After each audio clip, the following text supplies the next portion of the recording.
spend literally, hopefully, no more than about 4 minutes talking about adjustments.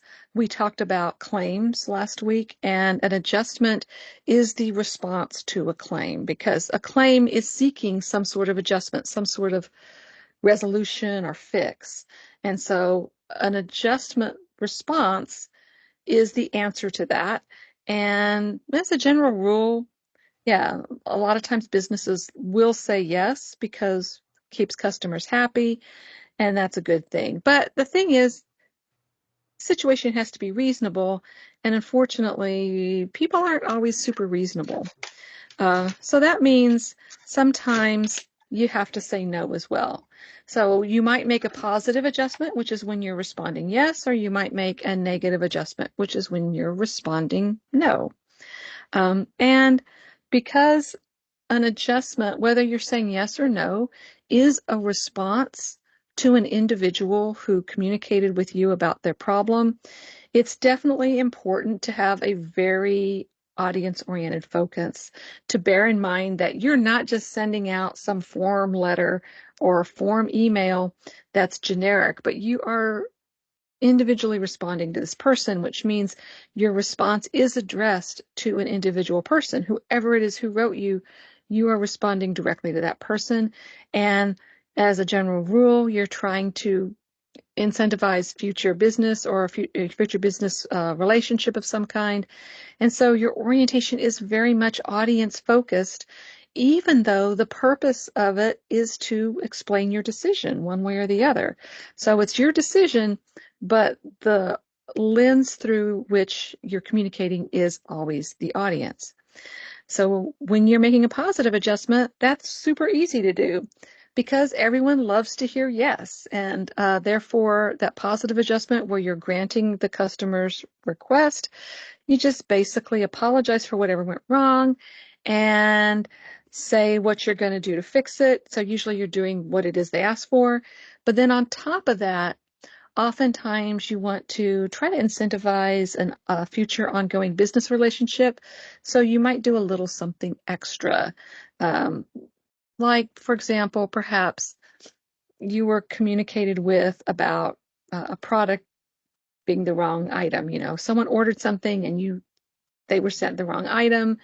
And so you have to send them the correct item. You have to fix that. But you also might say, you know, for your trouble, here's a 10% discount on your next order, something along those lines. So that's what we mean by showing appreciation. That little something extra that's over and above what you have to do to fix it to ensure the customer's continued loyalty. So that's going to use a direct approach. And we talked last week about the indirect versus indirect approach. And it's usually also going to be a fairly short and simple communication because all you're effectively doing is saying, you know, we're sorry that there was this mix-up. You know, we're going to make it right. Here's a little something extra. And hopefully, you know, you'll order from us again in the future, whatever it may be. So that's sort of the general rule of thumb. One thing, though, to bear in mind is even though you might be explaining what went wrong, because that can be important in terms of you don't want to leave the impression that your business makes mistakes a lot. You also don't want to go on a lot about that. You don't want to take the focus away from the recipient. You want to keep the focus on them. So if you're interested in looking at a sample of this kind of letter, there is a positive adjustment letter in the textbook in chapter 15, where it's a very short and simple letter. We're not going to take the time to do that in class today. And then a negative adjustment, of course, is when you say no, and that's what makes it negative.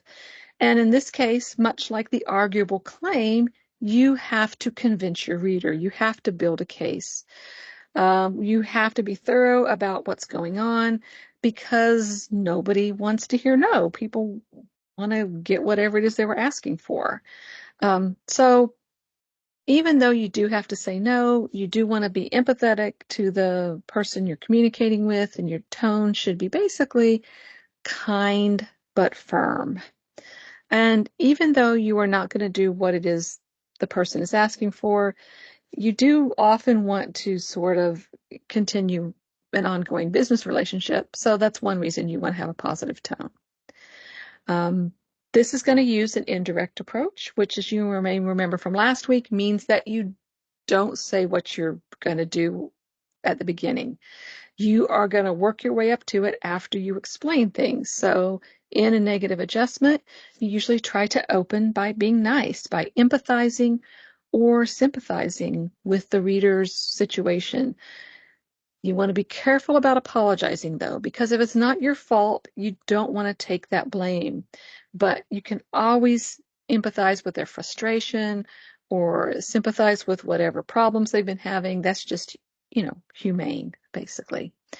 After that, you want to take a short amount of time to recap what they told you in their claim. So it's usually a short paragraph where you just outline in a few sentences what they said and what they were asking for. After that, you explain any applicable policies, things from your side of the situation, in a tone that is, friendly and neutral as much as possible. And after explaining the policies, then you refuse the claim. And it can be hard. It can be hard to wait until the end to refuse, just as it was hard when you were writing the claim email, sometimes to wait until the end of it um, to ask for what you're seeking.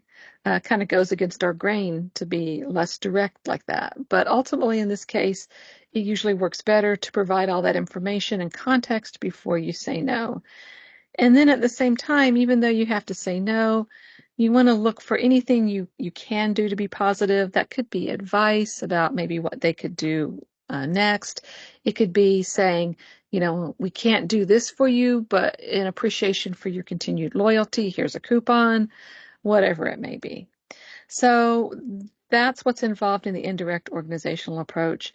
And if you're interested in looking at a good sample of that, in Canvas, in last week's folder, I have got a document that is called the sample refusal email that illustrates sort of how this works, how you say no to somebody in this situation. Now, you do not have an upcoming assignment that is going to ask you to write a refusal.